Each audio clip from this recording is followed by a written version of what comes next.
fear is the puppeteer that controls all of our lives. And you might have some, let's call them loud fears. Let's say fear of heights or fear of swimming, where you go near water or you're up on a cliff and you feel like shaking fear. But I think for most people, what they don't realize is there's quiet fears too, and those manifest themselves in perfectionism or jealousy or many different things like that. For myself, I was a scaredy cat for most of my life, and the thing I dreaded most of all things was public speaking. This is the Illuminate podcast, and I am your host, Rebecca Boatman. I am fascinated with human relationships, from going on first dates to understanding attachment styles and how our personal spiritual mission plays a big role in all of it. I created this podcast to invite you into conversations with inspiring leaders and I, as we explore different topics surrounding dating, relationships, money, and spirituality. Before we start, make sure to hit subscribe so you don't miss a thing. And my one ask, and a great way that you can contribute to the podcast, is to leave a 5-star review. And now let's jump in. Today's episode is with Mike Corey. I stumbled across his Instagram account and was very fascinated by him. So I am really grateful he's here to share his wild life with us. He is a biology graduate turned travel host who never turns down an adventure. From an early age growing up in Canada, Mike's lifetime of curiosity has sent him searching out cultures, creatures, and locations that most people avoid. The intense passion has led him to grow his YouTube channel, Fearless and Far, to 1.5+ million subscribers, received 2 Emmy nominations for his adventure travel TV program, Uncharted Adventure, and an Ambie nomination for his podcast, Against the Odds. His career began after receiving his Bachelor of Science in Canada. Mike then backpacked the world for 5 years, volunteering as a research assistant for scientists studying ocean conservation. Bringing a camera along for these trips allowed him to capture the material he needed to win several international travel video competitions and begin his YouTube channel. Now let's dive in. Well, hello, Mike, and welcome to the Illuminate podcast. And for all of our listeners, I met Mike on Instagram and was very fascinated by his content. He is like no one that I've seen online and travels the world and does crazy, fun, also dangerous adventures. And in looking at your content, Mike, it like activated a side in me that I probably haven't fully explored in terms of, travel and going to just, crazy places. And there, I have that desire inside, but of course also the fear. So when I saw your content and what you're up to in the world, I'm like, wow, this is so inspiring. So I'm so grateful to have you on the show and that I get to ask you a ton of questions.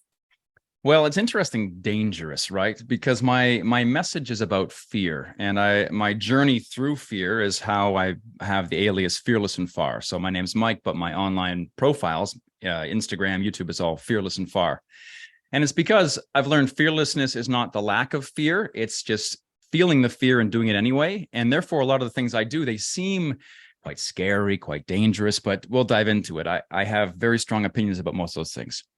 Okay, awesome. Mm-hmm. So in all the adventures that you've done, what one felt like the biggest breakthrough for you, the biggest thing where you faced fear and you moved through it?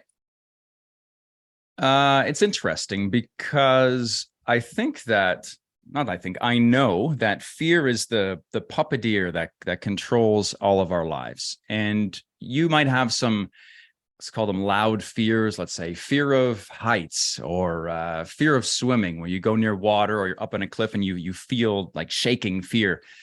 But I think for most people, what they don't realize is there's quiet fears too, and those manifest themselves in perfectionism or jealousy or many different things like that.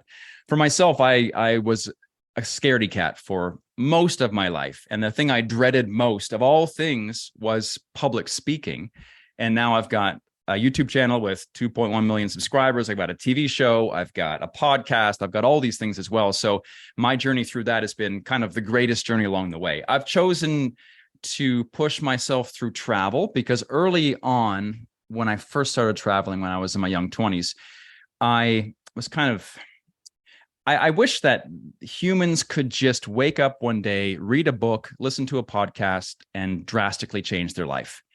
But unfortunately, how it works is we have to have our legs swept from underneath us by some tragic event, and then we go and do the things that change our lives. So for me, that was basically it. And that led to travel. And with travel being thrown to the wolves, essentially, I learned independence. I learned to find my voice. I learned that the world isn't a big, dangerous place like we're taught it is. If all you do is watch the media and social media about what happens in the world, the disasters, the kidnappings, the explosions, all of that. Sure, it happens, but there's 8 billion people on the planet, and we never hear the good stories, only the bad stories.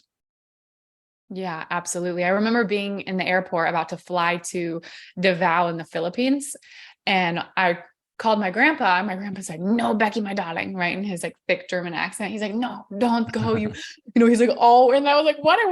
I had no fear inside. Like, I was just like, "Oh," I also had a business partner over there at the time, and it was a really cool experience. But then to hear his whole experience versus mine, drastically different.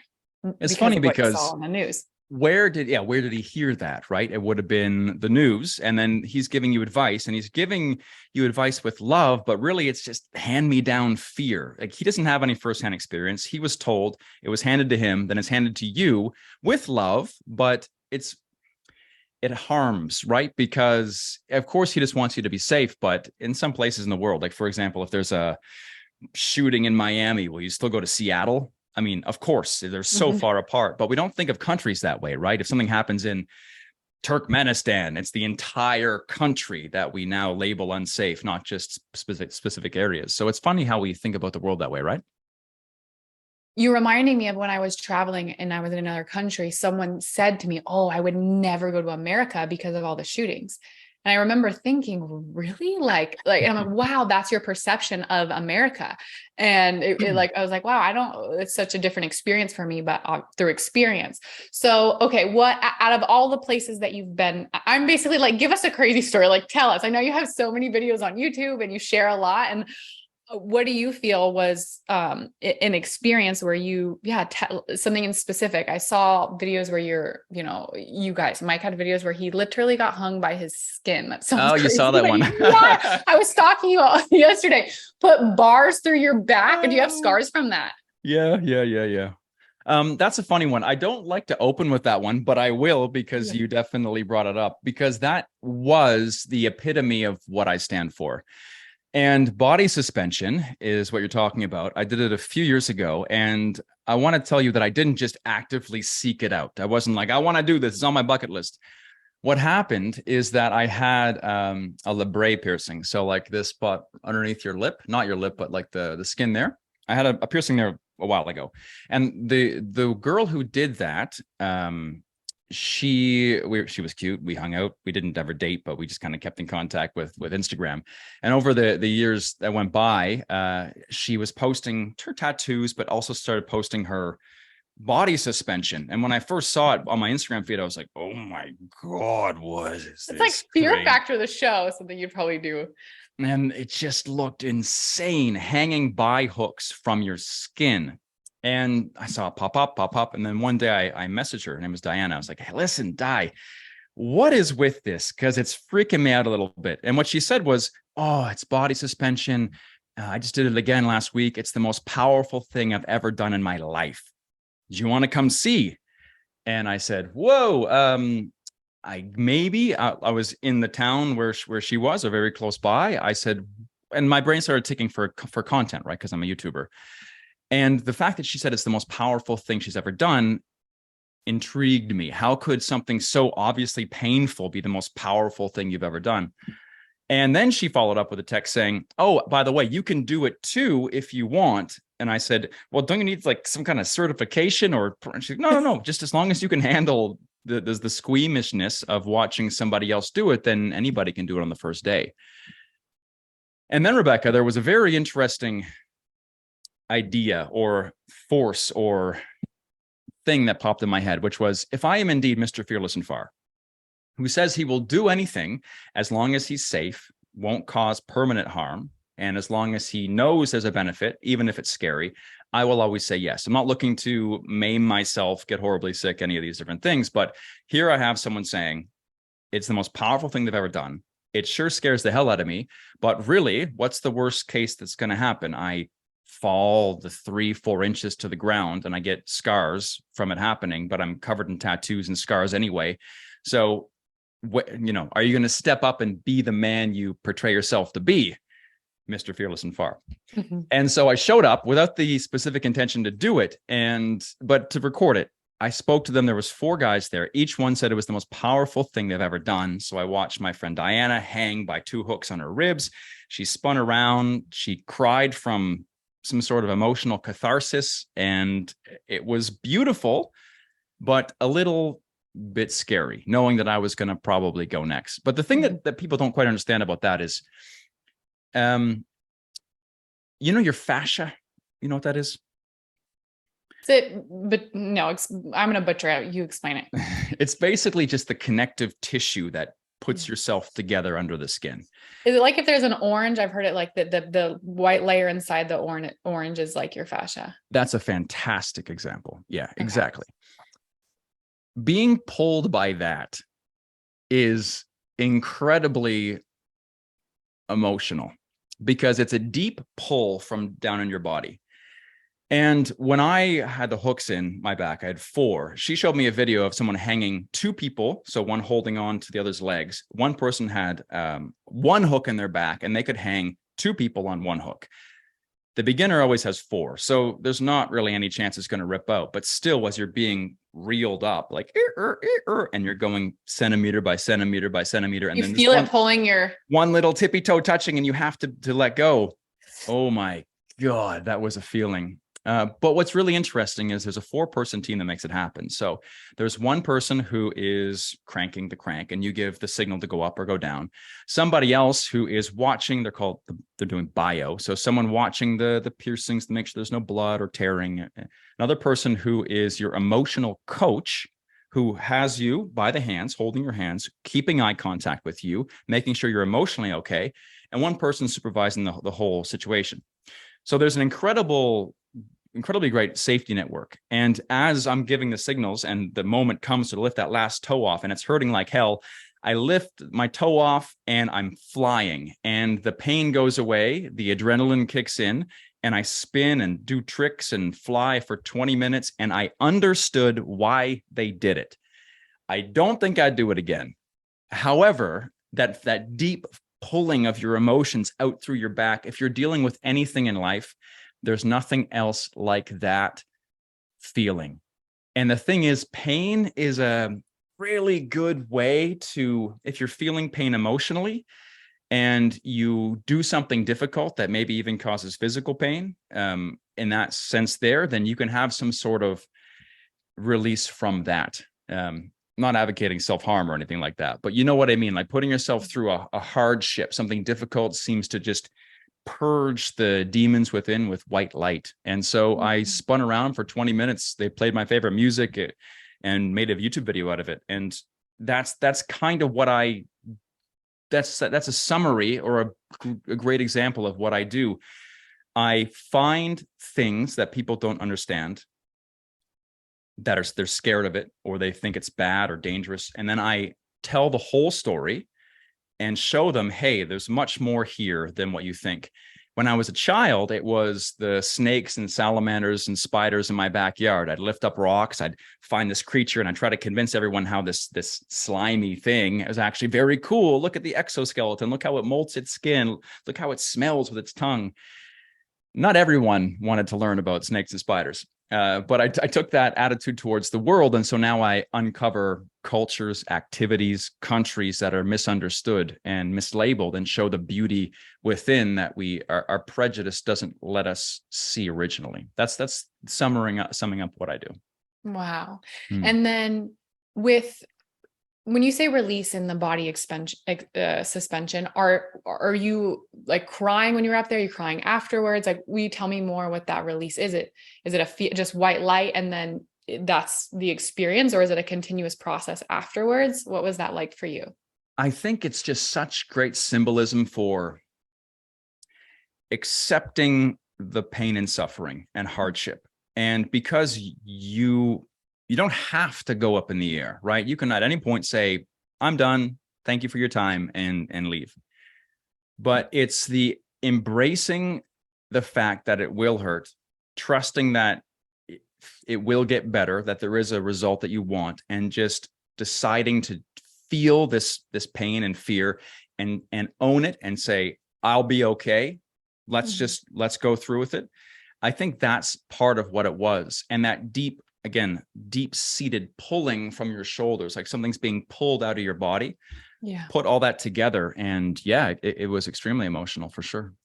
Are there any cultures that practice this as a part of an initiation or consistently that you've come across? Yeah, well, not these days. Well, actually, it does happen these days culturally, but the roots aren't just some tattooist, piercing artist deciding to be freaky. There's, I believe, is the Dakota Indians or some Native American tribes in the United States used to hang by hooks to prove themselves to a particular deity, and they would hang until the skin broke for days. So they'd hang themselves by hooks and they just stay there until your body can't handle anymore. And they fell, and that was their penance towards, I believe it was sun god or something.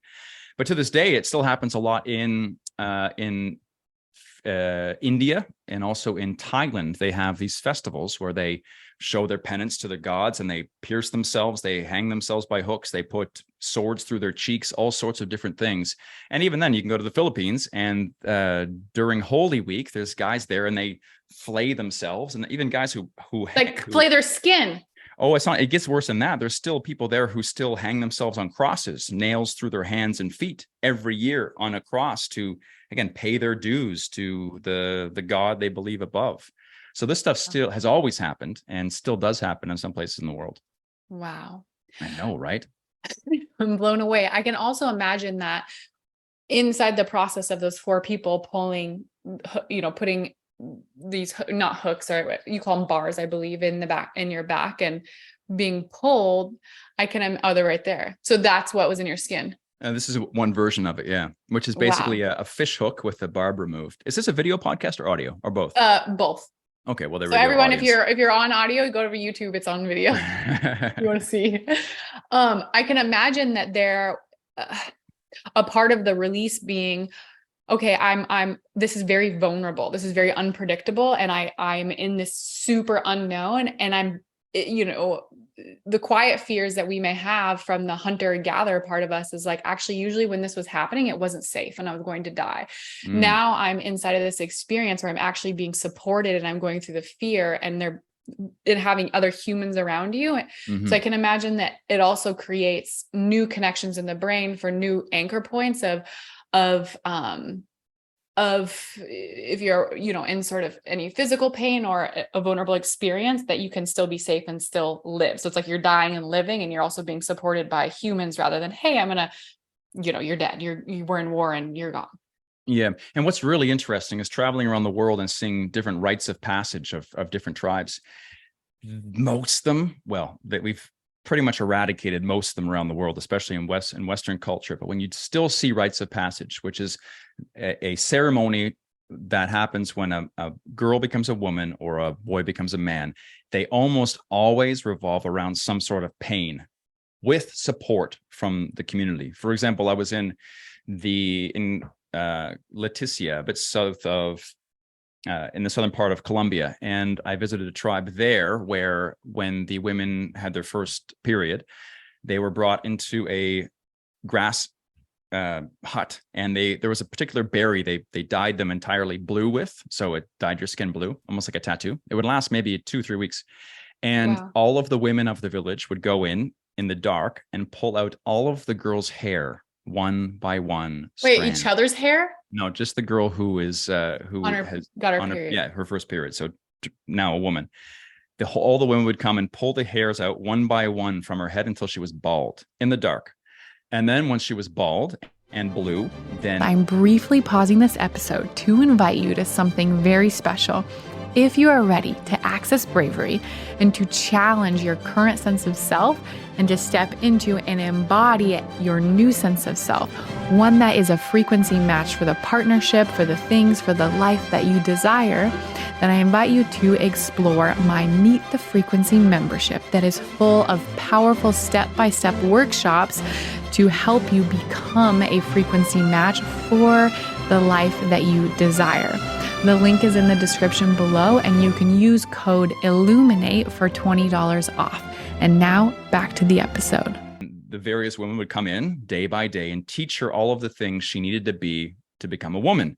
And she'd be in there for about a month. And then after that month in the hut, she's learned all of the things to become a woman. She's been reborn. She enters the village as a respectable woman, ready to be married.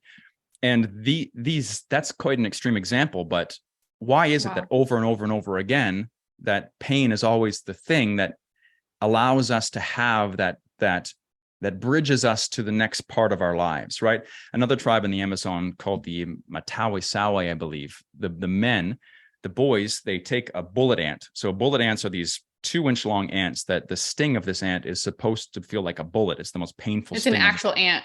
Yeah, huge thing. That would freak me out. That would be my head. Well, wait to get the next part. They make these gloves out of woven grass, and they put hundreds of bullet ants in each glove, and the boys have to put their hands in these gloves, something like 3-4 times a day for a couple weeks. And again, they're just getting stung over and over and over and over and over and over. And then after that, they become a man. It's interesting. Again, these things evolved independently all over the world, these rites of passage with pain. And now we want to live comfortable lives where we don't feel much discomfort and there's no pain. But one thing that's, I think, very curious for me is in a culture, in a world where we're given everything we've ever wanted, right? All the food, all the shelter, everything. We still suffer more than ever. Why is that? Hypothetically, we should be happiest because we don't have to wake up in the morning and go hunt a baboon for breakfast. You know what I mean? We have food in our fridge. We don't even have to go that far to get it. We have Amazon. Exactly. You don't have to leave your house. So then what's up with us being so goddamn sad and upset all the time when everything's perfect, right? I personally think that there's something very human about pain and suffering, and the more you try to push it away, the more it just creeps in. And if you don't give your body a challenge, it will create challenge in your own life, and then you're yelling at me or yelling at you on Twitter about something we said or didn't say. It's Threads now, but yeah. No, Twitter's still a thing, but yeah. Well, okay, so one question. When you were saying in blueberries with all their hair taken out, I'm thinking, oh my gosh, is this what inspired Avatar? Like you're a blueberry with no hair? Like that. Yeah. No hair and all blue. So do you know if the women would look forward to that? Were they like, oh, I can't wait to get my period and go through that process? Or probably a mixture of that and also like fear? I think there would be some fear, but again, if it's a big party, and it's to make the transition from, girl to woman or boy to man, and you want to be a man or you want to be a woman. There's honor with that. You're not a kid anymore. Like when you were a kid, you kind of wanted to grow up, right? You wanted to be able to do all the stuff the adults do, drink beer or whatever, or go hunting, let's say, in the Amazon. I would think that they would be excited.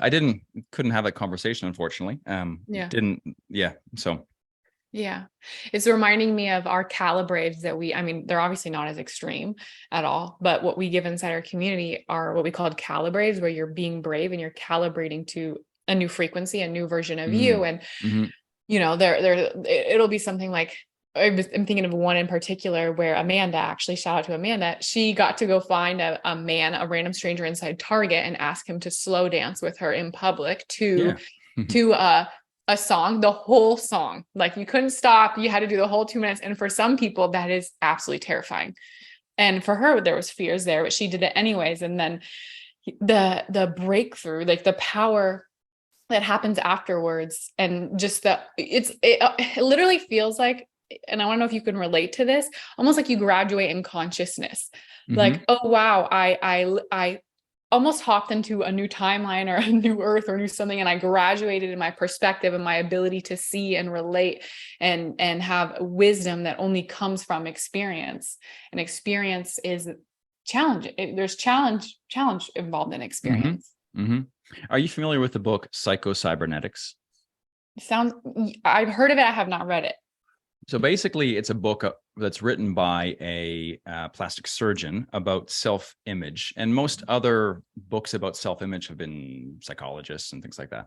But this guy, he wrote the book because he had been doing plastic surgery for 30 years, and you see many people come in, some that were just disfigured from car crashes, others who just didn't like their nose, and he would fix some and try to have conversations with others. But basically what he realized is there's people who can come in and they want to get a mole removed and they think they look ugly. You take away the mole and they look at themselves and like, no, I don't look any better. Or their nose is too big, and you fix it. Oh, I look the same. And they're stuck. But people who have these disfiguring scars from car crashes, you can fix it the best you can. They don't look that much better or look better to an extent, and then they have a completely different, oh my God, I'm beautiful now. And so he realized that self-image is not there. Your perception of your image is much more than what you actually look like. And the book is about how you'll never rise beyond your self-image. And each one of us has an image of ourselves in our head that's been sculpted by all of the bullshit childhood traumas we all go through. Some are, some are more drastic than others, but ultimately, big or small, they all hit us the same way. You know what I mean? And with that, you put handicaps and training wheels on your life, and you'll never raise beyond that. And I feel something like that in the grocery store.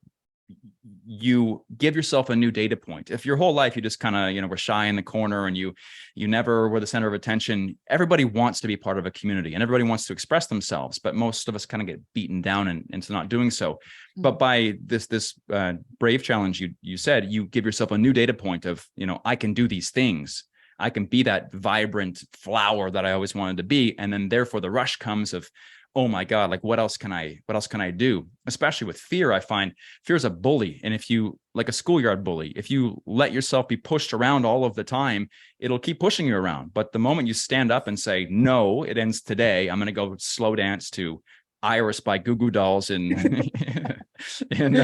Costco or whatever, then you're like, what else can I do? And same thing with the body suspension. It's crazy, but it's the most talked about video. And I don't think it even has 1 million views. I have videos with 60 million views, mm-hmm. But that's the one that I get asked the most about because I think it scratches some curiosity in people where it's maybe there's more to it, right? And mm-hmm. Fear, exactly. If you do something that's just really freaky, but you make it through, you're like, wow, what else can I do, right? And that's a very powerful way to live. Yeah, it almost goes from can I do it to, oh no, I can't. You graduate to, oh, I can. So what does that mm-hmm. look like? What does that require of me to move forward in that? So has there ever been anything that you've turned down where you're like, okay, I see you guys are doing that, but that's just, I'm not going to go there. Yeah, well, I only do things that I understand. Mm-hmm. And it's almost like if you're a professional skier and you go down a triple black diamond and there's cliffs everywhere, then it's no problem because you know what you're doing, right? And you understand the sport. But if you're, didn't even do a run down the bunny hill and someone puts some skis on your legs, it becomes reckless, right? So for myself, I've been traveling for 12 years now, off and on, and I have put the time in to learn how to skydive, scuba dive, free dive, hike, bike, you pick it. I've tried it because I want to give myself enough reference points to know when I'm actually in danger and where my abilities lie. If you can grow your ability bubble, and you operate within there, you can do things that appear very dangerous to other people, but you're like, I know the risk and I've mitigated the risks. I plan for the risks. There's always bad luck, but hey, you can't be afraid and sit in your couch your whole life, because really the riskiest thing you can do is take no risks, because obesity kills like the most people in the USA. And so if you want to sit home and watch TV and be afraid, you're probably going to die of that. So you might as well get out there, Drop the mic. Yeah. This motivates people So what would the body suspension, I would say, is, several levels up, at least for me, and maybe for some people listening, it's not. For the listeners, and for me, what would you say is like, okay, here's something that you would recommend to everyone? That would be maybe the first, and well, it's hard to say for tears because I know it's different from person to person, but what are some other things that you recommend are powerful experiences around the world that would support people in facing fears? I got some for you. Okay. The most basic thing that I think anybody can do is go camping by themselves. Go to a campground, get a tent, sleep there by yourself. You're going to hear a little click in the bushes and you're going to say, oh my God, it's a bear. And you're going to freak out and it's just going to be a twig falling and you're going to be fine. You probably won't sleep. But little things like that, because all you hear about is the bear attacks and the backpackers who got knifed or whatever. I can't say it doesn't happen, but again, there's really very little worry with these kinds of things. Going camping by yourself is something that's a very big gesture, but also something that's a bit more fun than that. If you're not so outdoorsy, is travel. That's how I started. But don't travel with your friend. And if you're sitting at home and you are planning to travel and your friend's supposed to come and you're waiting, go without your friend. There's every solo backpacker, every solo traveler has the same story where they were supposed to go with somebody, that person couldn't get the money together, yada, yada, or they went and then had a fight. There's always going to be that one person in your life that's has the fear bug and can't overcome it. You just got to go do it. And the thing is, we think the world's a big, scary place where no one speaks the same language. And what are you going to do when you land in Tokyo or Bangkok? But the reality is it's filled with people just like you who are traveling their whole life, are traveling on their first trip, and you meet them, you hang out, you go to a hostel, and what's amazing is that I can meet someone, we can have one smoky night in a backpacker bar, and I can connect with them in one night more than someone in my hometown that I've known for my entire life. Because you outgrow where you're from, especially if you start to have a worldly view or a more spiritual view. You gotta, like, no one in your hometown is going to say, oh, you should go backpack the world, because 99.9% of them haven't done that. And so they're going to say it's dangerous. But you get out there and you go backpacking and you meet people who have been doing it for 2, 5, 10 years, and they say it's the best thing they've ever done, right? Traveling is incredibly powerful for that. And it doesn't even have to be that far. People think traveling has to be expensive, but it's a curse.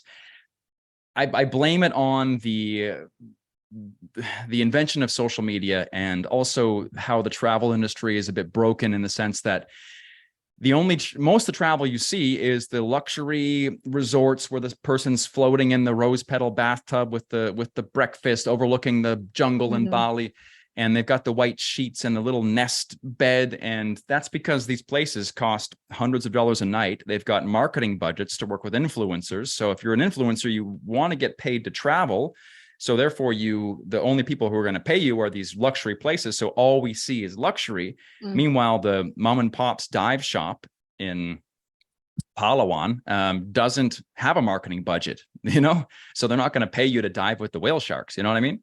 Yeah. So it's funny how it's all skewed towards how expensive luxury travel has to be, or luxurious travel has to be. But in reality, travel is bare bones backpacking. It's going out there with nothing, making it work along the way. People live everywhere on this planet. It's amazing. And they live off dollars a day. So why can't you? Well, because you don't see it, right? Because all you see is the luxury. Well, you show up somewhere and you have $100 in your pocket. You can make things work in most places in the planet. You might get bed bugs, might get diarrhea, but hey, you'll build some character. Crapping your pants for a couple of days. Put some hair on your chest. Mexico gave me diarrhea for 3 weeks. So I was like, okay, we're just rolling with it. But that's got to be a record. Yeah, I think so too. So I feel like where I get caught up, and maybe some people can relate, is logistics. I go, like, for example, right now I have this calling for Peru. I don't know why. I really don't even have that many images of Peru in my head, but my soul's like, go to Peru, go to Peru. And then I'm like, but logistics, research, and things like that, not my strong suit. So almost if I just show up then with money and figure it out, I think what's so powerful about that too, what you're saying is it requires you to be resourceful. So if you're not resourceful and you've been lazy or you're afraid, this scenario that you're giving us, it requires you to access a new level of resourcefulness to tap into more energy sources. And then it brings more energy into your field and your experience. And you build a lot of self-trust, a lot of confidence in that process. Exactly. And it's funny that I just book flights and show up places all of the time. So, but again, I'm a couple of years into the game now, but I guess I've realized through experience that you don't have to book your vacation in advance. You find a place that looks cool. I usually book accommodations in advance, but you can just show up and find a place and build it out once you get there. And honestly, my greatest adventures have been landing in a place, having one plan, talking to somebody at a hostel or on the street or meeting a friend, whatever. One really cool thing is if you have any kind of pastime or hobby, it could be football, basketball, jujitsu, bachata dancing, picky anything, you can find communities in these places. Any city in the world that does that, you show up, they're really happy to have some fresh blood or new talent in the place. We're gonna get killed, fresh blood. I was thinking more like Muay Thai or something. But then you have like an inside circle of locals. And isn't that the travel dream to go to a place and fit in? Like, that's what we all want to do. And so you speak to people there and they'll say, oh, you know what? That waterfall is too touristy. We're going to this one this weekend. Or actually that temple, but that temple doesn't have a YouTube page or doesn't have a promo on the flyer. That's how you find the coolest adventures. And you find yourself solo camping in castles and, getting served hot milk tea on the slopes of Nepal or something that you're not going to find on a tour list, Oh, this is so expansive. It reminds me how I lived in Sedona, which I don't know if you've heard of Sedona or been there in Arizona. Yeah. And how you will hear tourists like, oh, I'm going here. And I'm like, if you only knew, what else is available here. Yeah, exactly. By the way, for anyone in my community, I do give Sedona recommendations inside of our group for our listeners, and I can share them, and I should put them up somewhere. Okay. So you just buy a flight, you show up there and figure it out as you go. I did that recently in Colorado, where I woke up one morning here in Texas and I went and told my boyfriend, I was like, we should go. Let's just go to Colorado. Let's go today. Like, he's like, really? Are you serious? Right. I'm like, yes, let's leave. He's like, okay. So we left at 6:00 that day and just drove. It's only one state above us. It ended up being the best trip. 18 days. We spent 18 days. We had no plans. We just figured it out as we went. We found really cool towns I had never heard of, like Dillon and Avon and Frisco. But this was only one state. So you're opening up a possibility of, wow, you could actually fly to another country. You can go to another place and you can do the same thing. That is definitely an edge for me. So this is expansive to hear. Oh, it doesn't end. You can even book a flight to Cusco, rent a car and just drive, And worst case scenario, you have to sleep in your car one night, but it's just, again, the world isn't as dangerous as you think it is. And when you realize that you can just choose your own adventures and you don't have to do the pre-programmed plan, then it's endless. It's like decision paralysis, because the world's a big open place and generally pretty friendly. Again, it's a lot in the beginning to just do that if you don't have a lot of travel experience. But the problem, I think, with a lot of travel itineraries is you don't give enough room to be able to let the muse come in and say, hey, let's, try a different adventure. Let's listen and see what people are saying.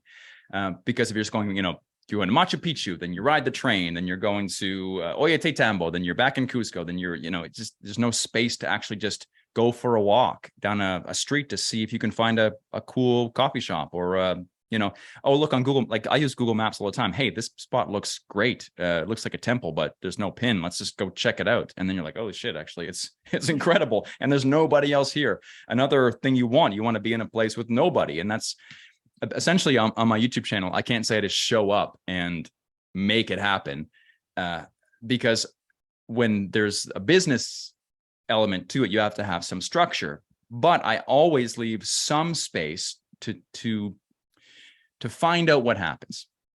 So, for example, I was in Angola just a couple weeks ago. Angola is this unknown, massive country in Southern Africa, and no one's really gone there to make content. and we had to just kind of show up and see what we could find. And one of the most amazing moments we had is there was a beach there. It's called Shipwreck Beach, where if you have these giant ships, we're talking 300, 500 feet, and they're old and they're falling to pieces, it's hard to get rid of them and expensive, because if you want to demolish a building downtown, it's not free. You have to pay to do it, right? So same thing with these big ships.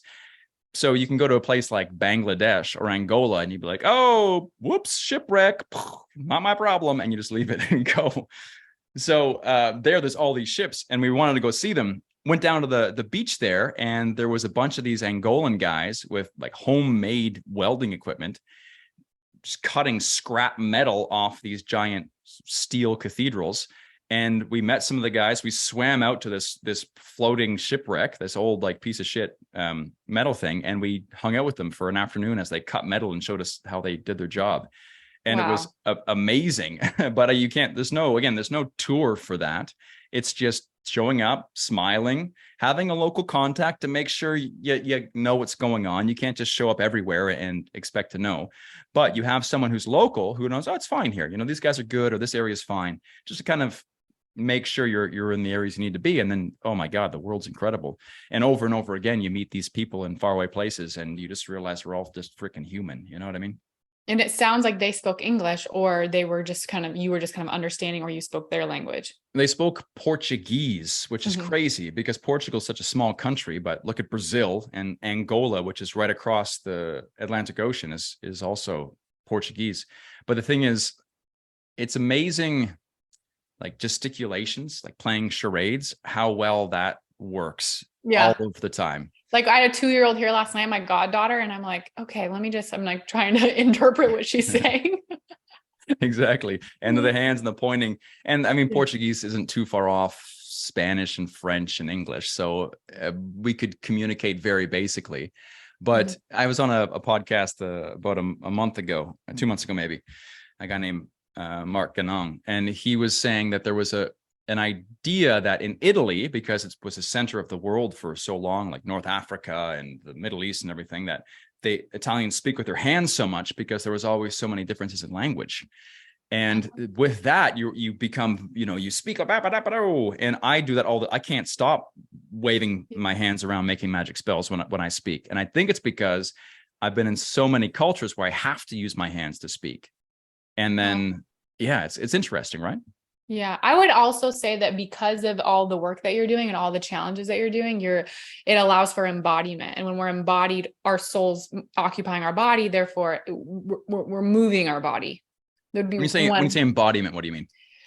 I would say we all disassociate, right? But there's another degree of we are occupied. We can feel the sensations in our body where we can track, and there's an awareness. And with that awareness, there's a level of embodiment being inside of our body, versus when we're disassociated, right? We're dull, we're numbed out, we're not doing experiences like this. Therefore, it's almost like it brings our gestures more online. Yeah, for sure. And I think there's some study that said 80 or 90% of communication is nonverbal. Yeah. And I think I believe that. Just the expression on your face and how you use your body, how you walk, how you interact humans are extremely perceptive to even the little, twinge of a cheek or a little blink of an eye. Like we're very good at understanding how someone feels and what they want based on just very small cues, right? Yes. And question, have you met any incredible spiritual teachers or people you consider masters inside all your travels? And who was your favorite? Who was my favorite? Well, I have a science background. I have a biology degree. Always loved animals.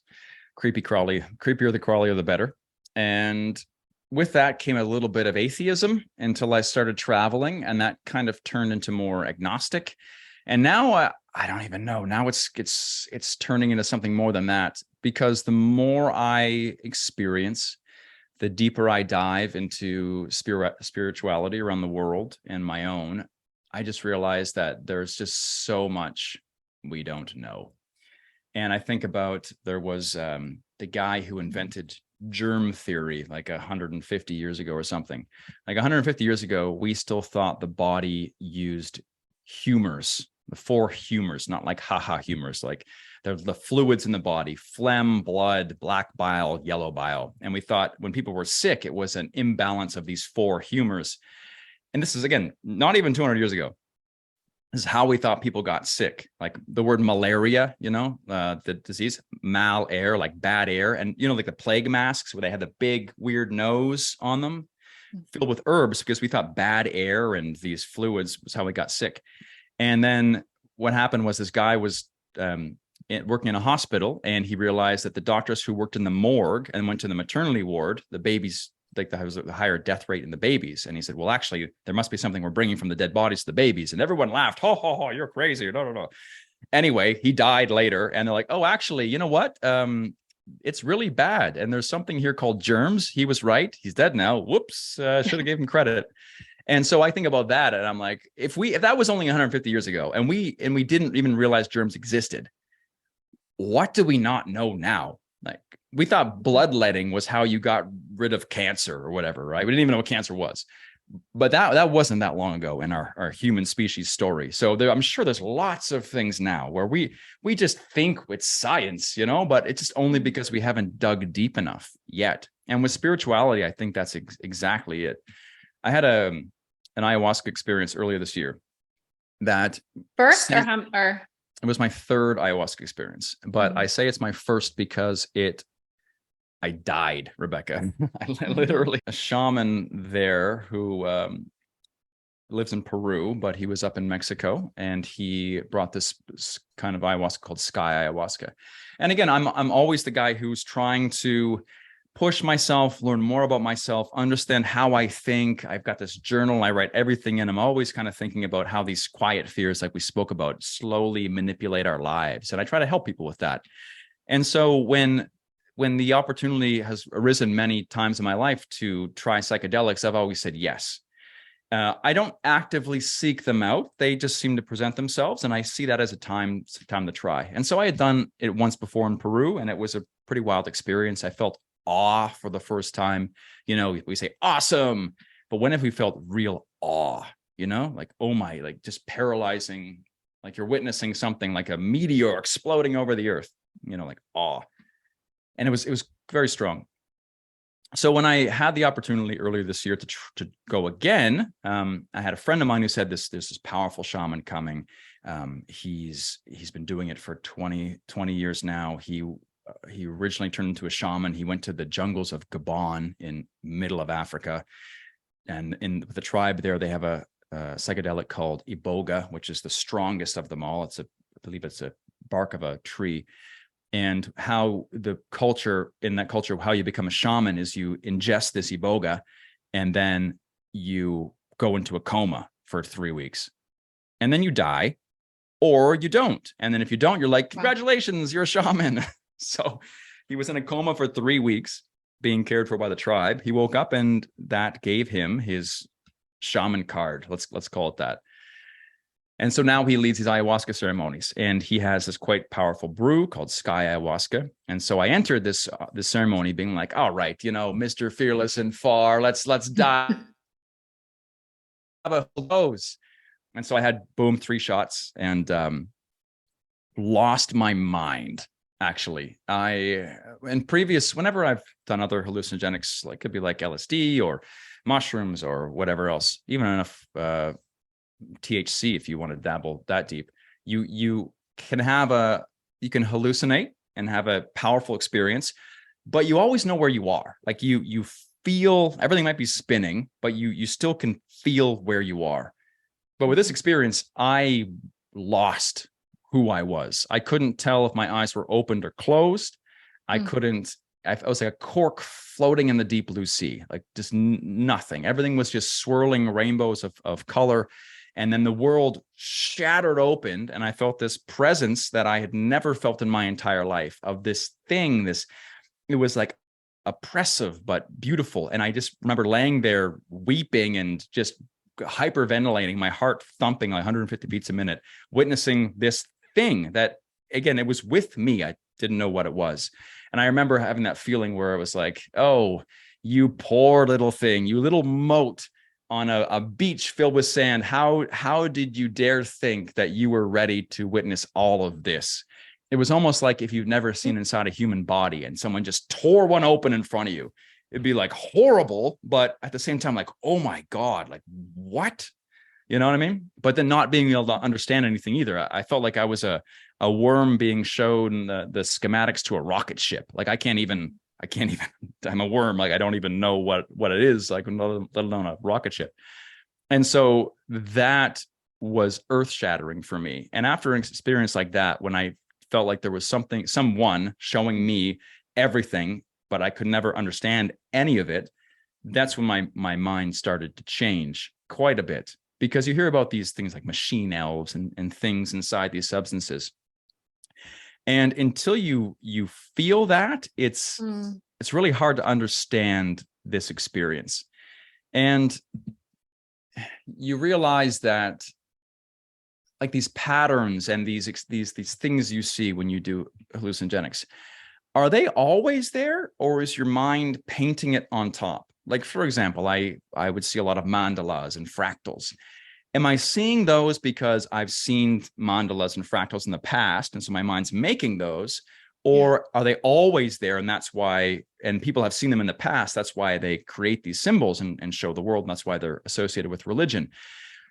So what we have to do is find some babies, keep them away from symbolism, give them DMT, and ask them later what they saw, because because anyway, how would you ever know? It's just like the chicken and the egg. Like you can't, anybody who's going to go down that path is going to have reference points of what to see, right? And so it just opens up this entire interesting question of like what's behind the curtain. And especially when you hear like DMT they think is released on when you die.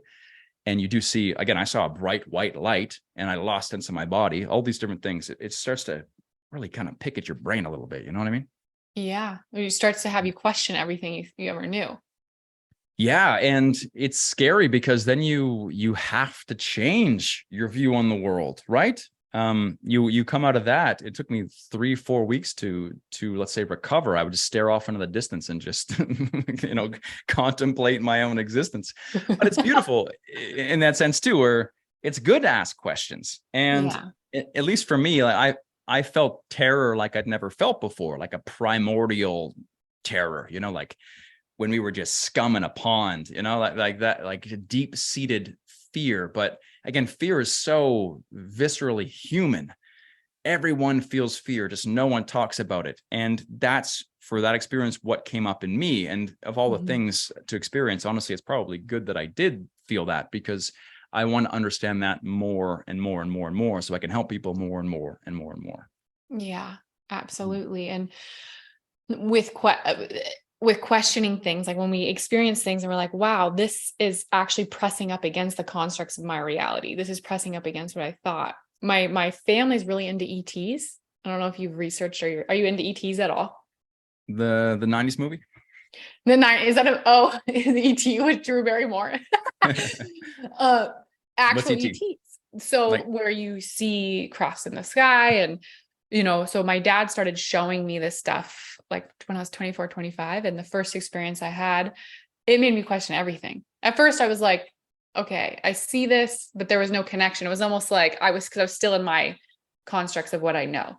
And then I had a personal experience by myself, and that just blew, like totally sober, that just rocked my world. And then when you have something like that, like your ayahuasca experience or ETs, or for listeners, it may be something unique, it just rocks your world. And then you get to pause, and it can be so scary. And then also it's interesting how it can be so simultaneously liberating at the same time. You mean like extraterrestrials, ET? Yes. I gotcha. It's interesting. Do you think they're from a different planet, or do you think it's us from the future coming back, or us coming from a different plane of existence? I think both. You think so? I don't know. Yeah. I don't have any answers. I wish I did. I think both. I'd say I'm sure there's experiences where it's aspects of us and our being inside of another dimension that's then, we're now in this reality open to having that experience, which allows it to for us to visibly see them. And I also think that we can have guides and light beings and people who are connected to us that we can then visit with. our last trip was like, I need to do a whole episode on it, but we actually had 3 beings 10 feet tall take shape on the ground. Luminous. It was wild. That what they visited you, or did you somehow? We had 8 friends. Wow. Yeah. We go to this place every single year. We go this August again. And usually we always see activity in the sky, and my dad shows us how to communicate with them and they'll respond back. But this time we have footage of it. I haven't shared it yet. I'll share it with you, but anyone who's listening to this, if you run into me in person, I will show you on my, I haven't put it online, but it was just so heart opening. It's interesting how you say in your ayahuasca experience, you feel this bliss and this lightness, and this new feeling is very similar in the sense where you're like, I had so much joy, like pulse, or just this bliss or ecstasy that's pulsating through your body. It's wild. Yeah, exactly. I'm always interested in stories like that. I mean, again, I always have a very critical eye because of my background. But again, after 10 years of this, going to some of the most haunted places on the planet, going to some of the most spiritual, the most powerful, people say, place on the planet, I haven't had that many like first encounters or with ghosts or extraterrestrials, but I have seen and experienced enough to confidently say that there is something more that we don't know yet. Yeah. With your science background, then also this unlocking and spirituality and just playing in both worlds. Do you like Joe Dispenza? Oh man, someone that's come across my radar so many times and never actually read his book. Wow. I feel like you may resonate with his work. And for anyone who's listening who resonates with so much what Mike's saying, he's just great because he's a neuroscientist, and his whole thing is, I want to demystify the mystical. So he brings studies and cases and shows basically how there is a greater intelligence, a divine intelligence that we can access to then do crazy things. Like the testimonials that they have are unbelievable. So yeah, now that he's on your radar again, I highly recommend him. My favorite book of his is Becoming Supernatural. Okay. So my last question for you is how can everyone stalk you, find you, get to know you? For all of our listeners, I know you have your YouTube channel, and I know we became friends on Instagram. Anywhere else? Yeah. YouTube's where it's at. Got all kinds of wild adventures there. I'm spending a lot of time living with different tribes around the world. If you like adventure or you like just learning about strange places, it's the channel. It's called Fearless and Far. And like, for example, Angola and Ethiopia this trip. It's been Turkmenistan, Mauritania, a lot of places people don't normally go. And often people can go to these places and say, hey, they walk around, they make a vlog about how dangerous it is. I try to do the opposite. I try to find local stories of interesting people, places, cultures, festivals, things, and show the story behind them so you can actually feel the people, right? Because I think we think that we want to go travel the world to see Mount Everest and, the Eiffel Tower, but ultimately I've learned that the most powerful travel experience I had have always been with people. It's always the guy who takes you in on the rainstorm and gives you a fresh meal, that's more important than seeing some landmark or some landscape, right?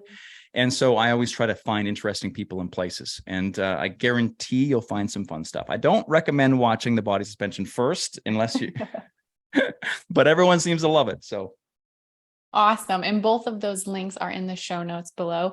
Mike, thank you so much. This was so expansive and opening, and it's inspired me to get out of my bubble more and to just buy a ticket and go. So I'm going to have to do that and then report back. And I appreciate everything that you shared and what you're up to in the world. That's great. You got some homework. I hope you enjoyed the episode, and you can find a ton more free tips on my Instagram under Rebecca Boatman. If you are curious about my online membership and community, you can click the link that is in the description and see the page that explains everything you get to support you on your journey to attracting and building a healthy relationship. And I hope to see you inside.